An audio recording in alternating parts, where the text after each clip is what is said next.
જય માતાજી મિત્રો, આજે આપણે આવી ગયા છીએ જાસલપુર ગામના મેલડી માતાજીના મંદિરે દર્શન કરવા માટે। આ મંદિર અમદાવાદથી 55 કિલોમીટર દૂર, ગાંધીનગરથી 42 કિલોમીટર દૂર અને કડી તાલુકાથી લગભગ 7 કિલોમીટર દૂર આવેલું છે। તો મિત્રો આપણે થોડા મંદિરના ઇતિહાસ વિશે વાત કરી લઈએ। આ મંદિર લગભગ 1000 વર્ષ જૂનું છે। તો મિત્રો એક વખત કડીના રાજા મલ્હારરાવ એ શિકાર કરવા નીકળ્યા હતા અને ત્યારે તેમને તરસ લાગી હતી। ત્યારે તે આ વાવમાં પાણી પીવા આવ્યા ત્યારે તેમને પથ્થરો જોયા। આ વાવની અંદર ચમત્કારિક અને કલાકૃતિવાળા પથ્થરો હતા અને આ પથ્થરો જોઈને તેના મનમાં લાલચ જાગી ઉઠી અને તેને આ પથ્થરોનો મહેલ બનાવવાનું વિચાર્યું અને તે બીજા જ દિવસે તેના રાજ્યમાં જઈને તેના સિપાહીઓને આદેશ આપી દીધો અને પથ્થરો મંગાવવાનું હાથીઓ દ્વારા ચાલુ કરાવી દીધું। જ્યારે સિપાહીઓ હાથીઓ દ્વારા આ પથ્થરો લઈ જતા હતા ત્યારે રસ્તા વચ્ચે જ આ હાથી એક ટીમામાં સમાઈ ગયા। તો અત્યારે આ રસ્તાને હાથીયા ટીમા તરીકે ઓળખવામાં આવે છે।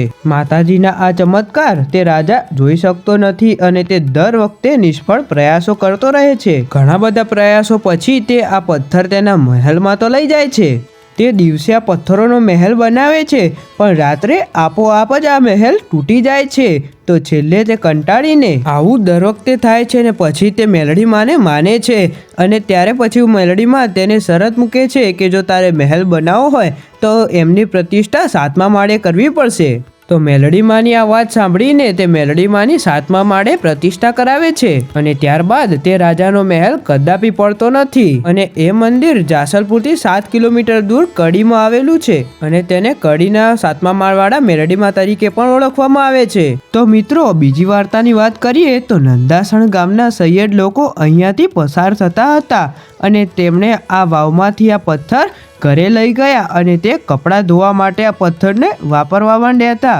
માતાજીનું આવું અપમાન થતાં માતાજી સૈયદ પરિવારના એ 70 ઘરોના મહિલા પર તણાઈ જાય છે અને જ્યારે સૈયદ લોકોને આની ખબર પડે છે ત્યારે તે માતાજીની બાધા રાખે છે અને આ પથ્થરનું નિર્માણ એ જગ્યાએ મંદિર સ્વરૂપે કરી દે છે અને હાલમાં એ જગ્યાને સૈયદની મેલડીમા તરીકે ઓળખવામાં આવે છે। આવી રીતે મેલડીમાના ઘણા બધા પરચા છે।